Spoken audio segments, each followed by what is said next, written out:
गिबि गिबियावनो नोंथांमोननि चेनेलनि गेजेरजों जोंनि चिरां जिल्लाबासिफोरखौ आङो गोसो गोरबोनि गोजोन हामलायनाय होदों जे जोबोद खाफाल गोनांनि बाथ्रा जे जोंहा रुनिकाटा हायार सेकेन्डारि थांनाय 2022 मायथाइयावनो बे डिक्लेयार जादोंमोन आरो क्लासआ स्टार्ट जादों। नाथाय बेयाव जोबोद हिउज फरायसाफोर दङ जायनि थाखाय एक'मडेसननि बिराद मोनसे जेंना जादोंमोन आरो बे जेंनाखौ जोंहा दिनै प्रमद बर' मानगोनां बिथां दैदेननाय सरकार बिटिआर सरकारनिफ्राय 53 लाख रांनि मोनसे सेंसन दङ। आरोबाव स्टेट गभर्नमेन्टनिफ्रायबो SSA निफ्राय 53 लाख रांनि मोनसे सेंसन दङ। मोननैजों 1,06 लाख रांनि मोनसे सेंसन दङ आरो बेजों जोङो एडिशनेल क्लासरुम बानायगोन। मोनसे स्किमाव मोनथाम क्लासरुम जागोन बियो। बेजों रुनिकाटा हायार सेकेन्डारिया थांनाय गोलाव समा जिखो एक'मडेसननि मोनसे प्रब्लेम दंमोन बे प्रब्लेमा निस्सय दसे समनि थाखाय जोबथ'गोन आरो बे रुनिकाटा हायार सेकेन्डारिखौ गोदानै लुफुंनो थाखाय दिनैहाय आसाम सरकार डक्टर हिमन्त बिश्व शर्मानि दैदेननाय सरकारा मोनसे थांखि लादों जे हायार सेकेन्डारि आरो हाइ स्कुलफोरखौ गोदानै लुफामफिनगोन मोनसे डिजाइननि गेजेरजों। दा नैबे रुनिकाटा हायार सेकेन्डारिखौबो अलरेडि साबमिट होनानै दङ।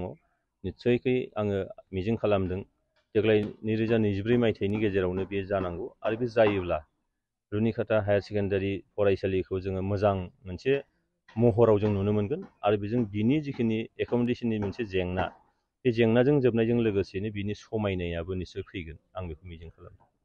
साख्रि नागिरग्रा सुबुंफोरनि थाखाय गोजोनथाव खौरां।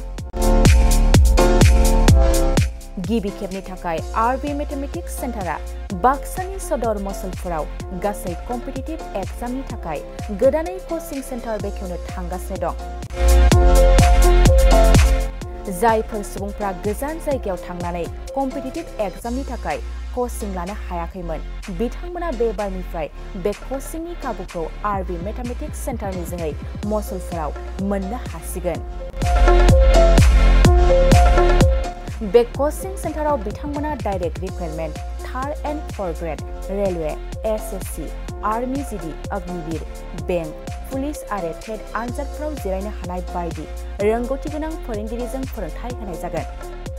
बे कचिं सेन्टारनि सोमोन्दै आबुङै मिथिनो थाखाय 9101 450 597 6900584714 आरो 9365 13222 जानबुं अनजिमायाव खौरां लानो हागोन।